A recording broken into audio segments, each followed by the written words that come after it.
Hello বন্ধুরা, good morning. আজকে আবারও একটি নতুন দিন শুরু করছি তোমাদেরকে সঙ্গে নিয়ে। আশা করছি তোমরা সকলে খুব ভালো আছো আর আমরাও বেশ ভালো আছি। আজকে হলো শুক্রবার আর এখন ঘড়িতে বাজছে ওই 5:45 মতো। তো দেখো, রোজকার মতো ঘুম থেকে উঠে ফ্রেশ হয়ে নিয়েছি। তো নিচে যাব, রান্নাবান্না শুরু করব। তো তোমরা অনেকেই কমেন্ট করো আমার নাইট রুটিন শেয়ার করার জন্য। তো চলো, আজকের ভিডিওটা সব কিছু মিলিয়েই থাকছে। আশা করছি তোমাদের অনেক ভালো লাগবে। তো দেখো, এখন ওই যে একটু জল খেয়ে নিলাম। তো তারপরে নিচে এসে আর কোনো কিছু করার সময় থাকে না, সোজা রান্নাটা বসিয়ে দিতে হয়। তো দেখো, এখানে চালটাও মেপে নিয়ে নিলাম। আর আজকে চালটা একটু কম নিতে হবে, কারণ মা আজকে বাড়ি থাকবে না। আর মা না থাকলে জানো তো অনেক কাজ আমাকে কিন্তু এক্সট্রা করতে হয়। তো সেগুলো চলো আজকে সব কিছুই তোমাদের সাথে শেয়ার করব। তো ফার্স্টেই দেখো, চালটা ধুয়ে বসিয়ে দিলাম। আর এইদিকে চলো কি কি রান্না হবে সেটা আগে একটু দেখিয়ে দিই। তো দেখো, আজকে ডালটা হবে আম দিয়ে। তো আগের দিন কিছুটা আম ডালে দিয়েছিলাম আর কিছুটা রেখে দিয়েছিলাম। আর হবে মিষ্টি কুমড়োর ভাজা, আর এখানে রয়েছে কিছু কাতলা মাছ। তো এটা দিয়ে আলু দিয়ে কাঁচকলা দিয়ে ঝোল হবে। তো দেখো, ফার্স্টে মিষ্টি কুমড়োটা বসিয়ে দিলাম। তো একটুখানি জিরে ফোড়ন দিলাম। আর এই মিষ্টি কুমড়োর মধ্যে জিরের ফ্লেভারটা কিন্তু ভীষণ ভালো লাগে। তো এখন একটু সামান্য নুন দিয়ে ওটাকে ভাজতে বসিয়ে দিয়েছিলাম। তো ওটা সেদ্ধ হয়ে এলে পরে একটু হলুদ আর জিরে গুঁড়ো, কাঁচা লঙ্কা দিয়ে দিলাম। তো ফার্স্টেই হলুদ দিই না, কারণ ফার্স্টে যদি কুমড়োতে হলুদ দেওয়া হয় তাহলে কুমড়োটা যেন তো কালো হয়ে যায়। তো সেই জন্য হয়ে আসার একটুখানি আগে আর কি একটু হলুদ আর জিরে গুঁড়ো, সামান্য একটু চিনি দিয়ে ওটাকে নামিয়ে নিলাম। আর এদিকে মাছটাও ভাজতে বসিয়ে দিলাম। তো এখন জানো তো একটুখানি ধূপ জ্বালিয়ে নেব, কারণ আমাদের বাড়িতে এত মশা, কি নিচে কি উপরে, সব সময় আর কি মশার জন্য কোনো কাজ তো করাই যায় না, এমনকি ভাতটাও ঠিকঠাকভাবে খাওয়া যায় না। তো তারপরে দেখো, যতটুকু মাছ লাগবে ততটুকু নিয়ে বাকিটা ফ্রিজে রেখে দিলাম। তো এখন ওদিকে হাজবেন্ড চলে এসছে, ও আবার চা খেতে চাইছে। তো ওর জন্য এখন একটু চা করব। তো আমার এইদিকে তো দুটো ওভেনেই রান্নাবান্না চলছে। তো রান্নাটা কিছুটা গুছিয়ে নিই, তারপরে আর কি ওর জন্য চাটা করব। তো এখানে দেখো, মাছের ঝোলের জন্য একটু আলু আর কাঁচকলা কেটে নিচ্ছি, আর বাকি সবজিগুলো তো কাটাই ছিল। আর দেখো, মাছের ঝোলটা করার জন্য এখানে একটু আদা, জিরা, কাঁচা লঙ্কার পেস্ট করে নিচ্ছি। তো তারপর দেখো, এখন সকলের জন্য একটু চা বানাবো। তো চাটা করার জন্য আমি এখানে ব্যবহার করছি এগারোর ইলেকট্রিক ক্যাটেল উইথ স্টিমার। তো এটা কিন্তু ভীষণ হেল্পফুল একটা প্রোডাক্ট। তো ওইদিকে দেখো, আমার গ্যাসে যেহেতু রান্না হচ্ছে, তো চাটা এদিকে আমি বসিয়ে দিলাম। আর এর যেহেতু 1.2 লিটার ক্যাপাসিটি রয়েছে, তো সেই জন্য একসাথে না অনেকটা পরিমাণে চা করা যায়। তাছাড়া ফ্রাইং ছাড়াও অন্যান্য খাবারও কিন্তু খুব সহজেই রান্না করে নেওয়া যায়। তো দেখো, এখানে চাটা আমার হয়ে গেছে। তো এখন হাজবেন্ডেরটা দিয়ে দেবো আর বাকিদেরটা ফ্লাক্সের মধ্যে রেখে দেবো। আর এই প্রোডাক্টটি তোমরা যদি বাই করতে চাও, আমার ডেসক্রিপশানে লিঙ্ক দেওয়া থাকবে, ওখান থেকে তোমরা দেখে নিতে পারো। তো দেখো, আলু আর কাঁচকলাটা কেটে জলের মধ্যে রেখে দিয়েছিলাম। আর ওদিকে তো মাছ ভাজা হয়ে গেছে, মশলাটাও হয়ে গেছে। তো এখন চলো রান্নাটা বসিয়ে দিই। তো এই দেখো, সামান্য একটুখানি জিরে ফোড়ন দিয়ে মশলাটা দিয়ে এখন আলু কাঁচকলাটাকে সামান্য একটু ভেজে নিয়ে নুন আর হলুদটা একটুখানি বেশি করে দিয়ে আর সামান্য একটু শুকনো লঙ্কার গুঁড়ো দিয়ে এটাকে এই যে ভেজে নিয়ে জল ঢেলে দেবো। মিতালি ঘোষ দিদিভাই জানতে চেয়েছে যে আমাদের ফ্রিজটা কত পড়েছে আর মডেল নাম্বারটা কি। তো ফ্রিজটার মডেল নাম্বারটা তো আমি বলতে পারবো না, কারণ ওটা অনেকগুলো ডিজিট থাকে। তো সেটা এখন মনে করতে পারছি না। আর ফ্রিজটার দাম পড়েছে ওই 26,000 সামথিং। তো দেখো, এদিকে মাছের ঝোলটাও বসিয়ে দিয়েছি। তো মাছের ঝোলটা ফুটে এলে, সবজিগুলো সেদ্ধ হয়ে এলে ওটা তো হয়ে যাবে। আর এদিকে দেখো, দুটো রুটিও তো আমাকে করতে হবে। তো এদিকে দুটো রুটিও বেলে নিচ্ছি। আর ওদিকে হাজবেন্ড চা খেতে খেতে ততক্ষণে আর কি রুটিটাও আমার রেডি হয়ে যাবে। হাউসওয়াইফ থেকে দিদিভাই লিখেছে, সব সময়ের মতো ভিডিওটা অনেক সুন্দর হয়েছে, অনেক ভালো লাগলো। থ্যাংক ইউ দিদিভাই, আমার ভালোবাসা নিও। দেবনাথ আইডি থেকে দিদিভাই লিখেছে, তোমাকে আর তোমার ভিডিও অনেক ভালো লাগে দিদিভাই, আর একদিন গুড়ের পায়েস বানানো শিখিও দিদিভাই, প্লিজ রিকোয়েস্ট। আচ্ছা ঠিক আছে, একদিন দেখিয়ে দেবো। তো আমাদের বাড়ির সবাই জানো তো গুড়ের পায়েসটা ভীষণ পছন্দ করে। তো সেই জন্যই আমিও ভাবছিলাম যে কিছুটা গুড় রয়ে গেছে ফ্রিজে, তো সেই গুড়টা দিয়ে আর কি পায়েস করে নেব। আর সেই সঙ্গে রেসিপিটাও তোমাদের সাথে শেয়ার করব। তারপর দেখো, এদিকে রুটি দুটো হয়ে গেছে আর একটুখানি মিষ্টি কুমড়ো দিয়েছি, আর সঙ্গে মিষ্টি কলা এগুলো তো থাকেই। তো এগুলো দিয়ে হাজবেন্ডের খাওয়াটা হয়ে যায়। তো এদিকে দেখো, লাঞ্চ বক্সটাও গুছিয়ে নিয়েছি। আর জানো তো, সকাল থেকে সমস্ত কাজকর্ম কমপ্লিট করে রান্নাবান্না করে যতক্ষণ না পর্যন্ত এই মুহূর্তটা আসে, ততক্ষণ একটা টেনশন কাজ করে। তো দেখো, এখন লাঞ্চ বক্সটা গুছিয়ে দিলাম। তো এখন আমি অনেকটাই ফ্রি। আর রইলো বাকি ওই যে একটু ডিম সেদ্ধ করব আর একটুখানি ডাল করব। আর চাটা তো আগেই করে নিয়েছি। তো এখন দেখো হাজব্যান্ড বেরিয়ে যাবে, তারপরে আর কি রান্নাঘর ক্লিন করা আর বাদবাকি কাজগুলো আস্তে আস্তে করে নেব। আর জানো তো, যখন দেখি রান্নাটা প্রায় হয়ে এসেছে, সামান্য একটু বাকি, তখন থেকেই আর কি আমি রান্নাঘরটা ক্লিন করা শুরু করে দিই। আর ওই যে বাকিটা তার পরে করি। তো এদিকে ডিম সেদ্ধটা বসিয়ে দিয়েছি, আর এদিকে দেখো রান্নাঘরটাও আমার ক্লিন করা হয়ে গেছে। তো এখন সোজা যাব উপরে। আর জানো তো, আমি অন্যান্য দিন রান্নাবান্না কমপ্লিট করে উপরে যেতে যেতে ওই 8টা মতো বেজে যায়। তারপরে বাবাইকে ঘুম থেকে তোলাতে তোলাতে 8:30। তো আজকে কি হয়েছে, ও ঘুম থেকে উঠে নিজেই ফ্রেশ হয়ে একদম নিচে চলে এসছে। আর এখন ও এসে সোফায় শুয়ে রয়েছে, আর এখন আমাকে যেতে হবে উপরে, গিয়ে ওর ব্যাগ গুছিয়ে দিতে হবে, ওকে স্কুলের জন্য রেডি করাতে হবে, টিফিন দিতে হবে। তো টিফিনে আজকে ভাবছি খুব একটা বেশি কিছু দেবো না, ওই একটু ফল দিয়ে দেবো। তো এই যে দেখো এখন চলে যাচ্ছি উপরে। তো বাবাইকে ওদিকে বাথরুমে পাঠিয়ে দিয়েছি, ওর কাজগুলো করে নেবে, আর এদিকে ওর জন্য টিফিনটাও রেডি করে নিচ্ছি। তো ওই দেখো এই 4-5টা মাত্র আঙুর দেবো, এগুলোও কিন্তু ফেরত নিয়ে আসবে আমি জানি, তবুও দিচ্ছি। যদি কোনো একদিন খায় তাহলে ওই আস্তে আস্তে খেতে খেতে দেখবে ভালো লেগে গেলে তখন আর কি খাবে। তো আপেলটা একটু বেশি করেই দেবো, যাতে করে আঙুরটা না খেলেও কোনো অসুবিধা না হয়। আর যেহেতু ওই যে স্কুল ছুটি হওয়ার একটু সময়ের মধ্যেই বাড়ি চলে আসে, তার জন্য আর কি অন্য ভারী খাবার আমি দিই না। তো এই যে বললাম আজকে শাশুড়ি মা যাবে একটু বেড়াতে, বেড়াতে বলতে ওনার বোনের বাড়ি প্লাস মায়ের কাছে। তো সেই জন্য আর কি কাজের চাপটা আমার একটু বেশি, আর সকালে যেহেতু একটু তাড়াহুড়ো থাকে, তো সেই জন্য জানো তো দুপুরের ভাতটা আর সকালবেলা বসানো হয়নি। তো এই যে সকালের খাওয়া দাওয়া কমপ্লিট করে তারপরে আবার দুপুরের ভাত বসাতে হবে। তারপরে অনেক কাজ থাকে, যেমন দুধ আসে, তো দুধগুলো তো মাই রাখে, তো সেগুলো আজকে আমাকে রাখতে হবে। মানে আজকে আমাকে উপর নিচে দুদিকেই এক সমানে নজর দিতে হবে। তো এই দেখো বাবা যাচ্ছে বাবাইকে গাড়িতে তুলে দিতে, আর এদিকে মাও বেরিয়ে গেল। তো বাবাকে বলেছিলাম যে মাকে যেন গাড়িতে তুলে দিয়ে সমস্ত কিছু কেনাকাটা করে দিয়ে আসে। তো মা বলল আমি নিজেই পারবো, আর কিছু কেনাকাটা করব না, কারণ আমি ওইগুলো বয়ে নিয়ে যেতে পারবো না। তো তারপরে দেখো নিচের দরজাগুলো ভালো করে লাগিয়ে দিয়ে এখন উপরে চলে এলাম, নিজের জন্য একটু খাবার তৈরি করে নেব। তো এই যে রোজকার মতো আজকেও খাবো একটু স্যালাড। তো দেখো মাইক্রো ওভেনে ওই মুগটা আর ছোলাটা একটু সেদ্ধ হতে বসিয়ে দিলাম, আর এখানে সামান্য পেঁয়াজ কুচি, শসা, গোলমরিচের গুঁড়ো, লবণ, তারপরে হচ্ছে একটু লেবুর রস আর একটু মেয়োনিজ দিয়ে এটাকে ভালো করে মিশিয়ে নেব। আর আজকে জানো তো ডিমটা হাফ বয়েল হয়ে গেছে, তো সেই জন্য ডিমটা আজকে আর মেশাবো না, এইভাবেই আর কি ধরে খেয়ে নেব। আর জানো তো এখন কেউ বাড়িতে নেই, বাড়িতে এখন শুধুমাত্র আমি আর বাবা গেছে বাবাইকে গাড়িতে তুলে দিয়ে যাবে একটু ডাক্তার দেখাতে। তো আমাকে বলে গেছে অনেকটা দেরি হবে, আমাকে খাওয়া দাওয়া করে নিতে বলেছে। তো বাড়িতে যেহেতু কেউ নেই, নিচের জানলা দরজা সমস্ত কিছু বন্ধ করে দিয়ে এখন দেখো খাবারটা নিয়ে একদম ছাদে চলে এলাম। তো এখানে বসে একটু সময় কাটাতে বেশ ভালোই লাগে। তো খাবারটা এখানে বসে কমপ্লিট করে আবারও যাব নিচে। তো নিচে এসে দেখো বিছানাটা গোছানো হয়েছিল না বলতে ওই মশারিটা তুলেছি, কাঁথাগুলো রেখেছি, তো বিছানাটা ঝাড় দেওয়া হয়নি। তো বাবাই বেরিয়ে গেল, এখন মানে মোটামুটি কাজ অনেকটা গুছিয়ে নিয়েছি। তো তার জন্য এখন ঘরের কাজকর্মগুলো করে নেব। তো ওই যে বলেছিলাম যে আমার ওয়াশিং মেশিনটা খোলা রয়েছে, তো সেটাও লাগানো নেই জন্য জামা কাপড়গুলো যেন তো কাচতে পারছি না।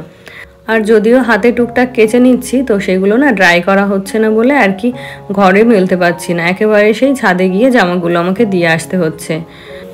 আর এই দেখো এখন পর্দাগুলো একটু ঝেড়ে নেব। তো কোন কাজটা যে আগে করব কোনটা পরে করব সেটাই আর কি বুঝতে পারি না। তো দেখো বিছানাটা ঝাড় দিলাম, তারপরে কিন্তু পর্দাগুলো ঝাড়ছি। তো আগে পর্দাটা ঝেড়ে তারপরে যদি বিছানাটা ঝাড় দিতাম তাহলে বিছানাটা আর কিন্তু দুবার করে ঝাড়তে হতো না।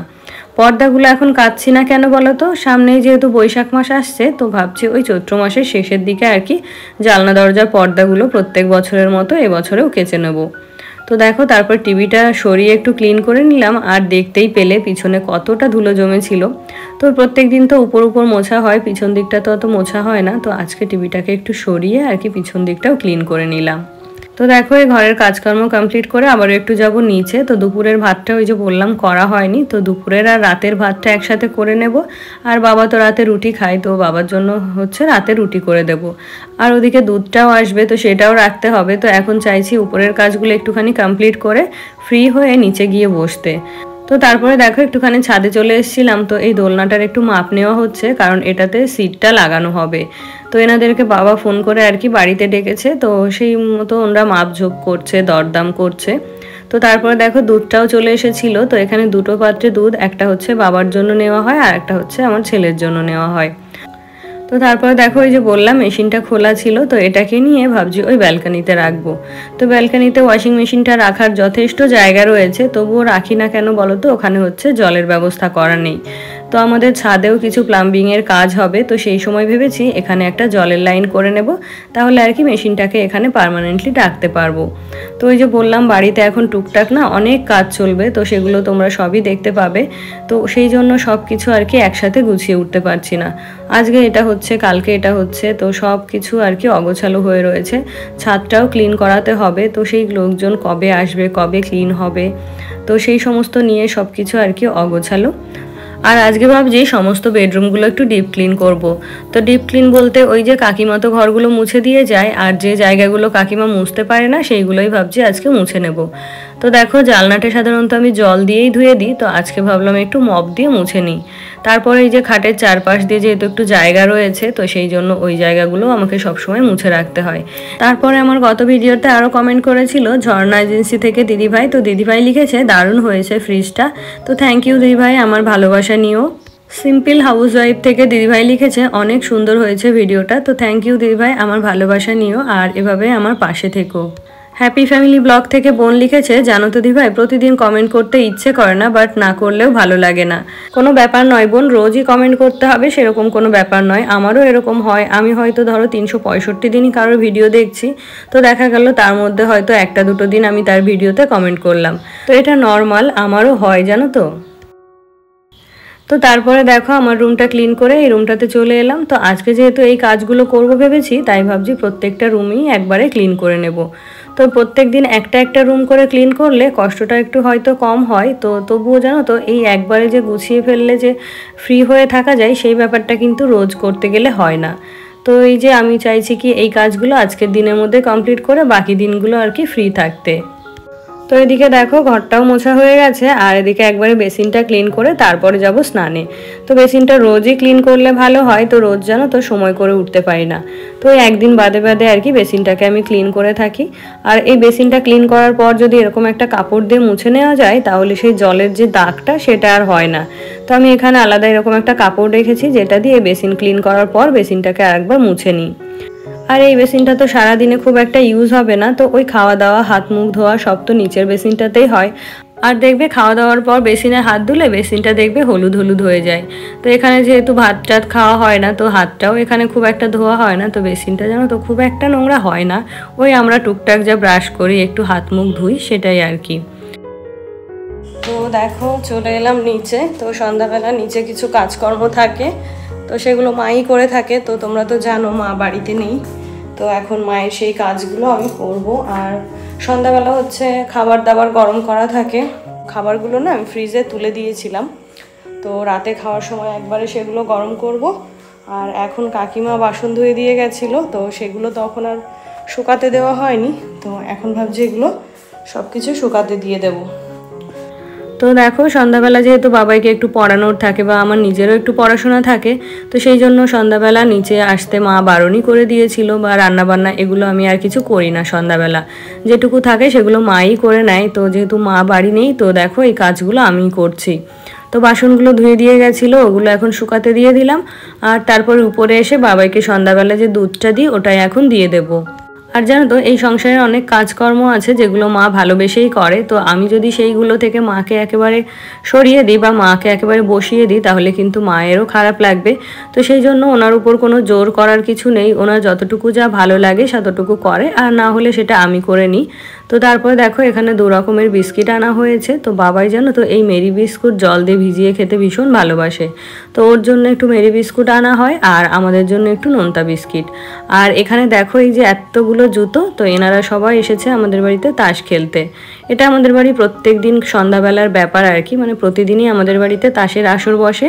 তো ওনাদের জন্য চাটাও মা করে থাকেন। তো আজকে যেহেতু মা বাড়িতে নেই, কাজের প্রেশারটাও আমার একটু বেশি, তো বাবা কি করেছে জানো তো, বাজার থেকে ওনাদেরকে চা খাইয়ে নিয়ে এসছেন।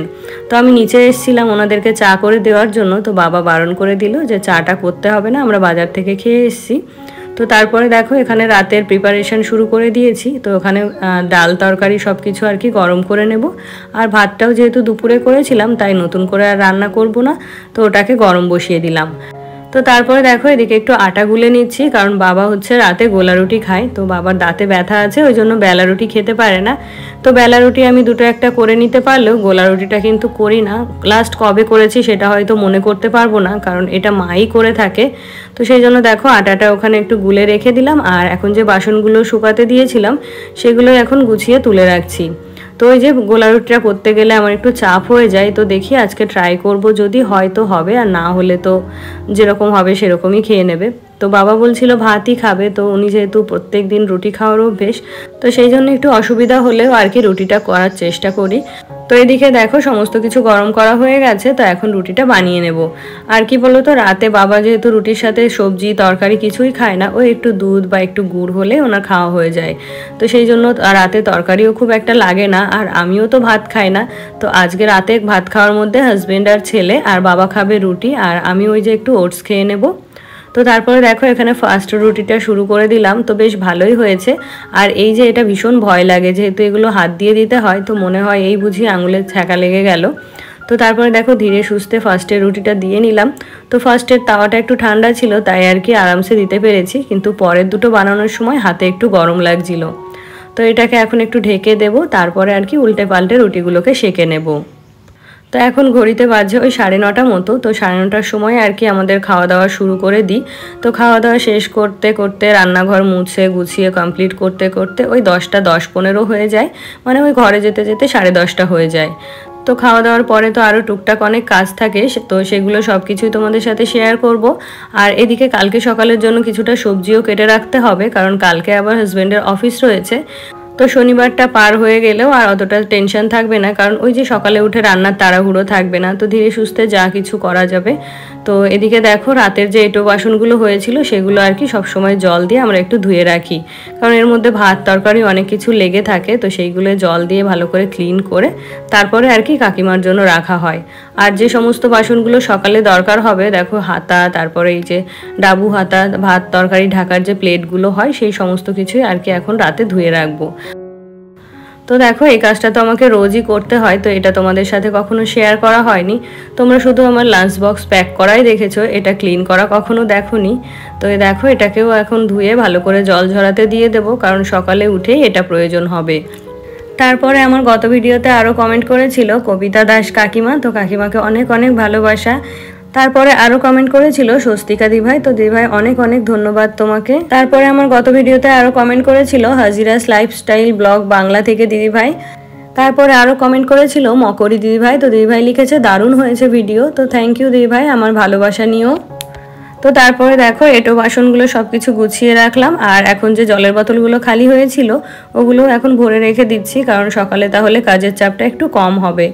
তো তারপরে সবশেষে দেখো টেবিলটাও ক্লিন করে নিচ্ছি, আর এদিকে রান্নাঘরের কাউন্টার টপটাও একটু ক্লিন করে নেব। তো এরকম করে পরিষ্কার করে রাখলে সকালে এসে কিন্তু কাজের চাপটা অনেক কম হয়।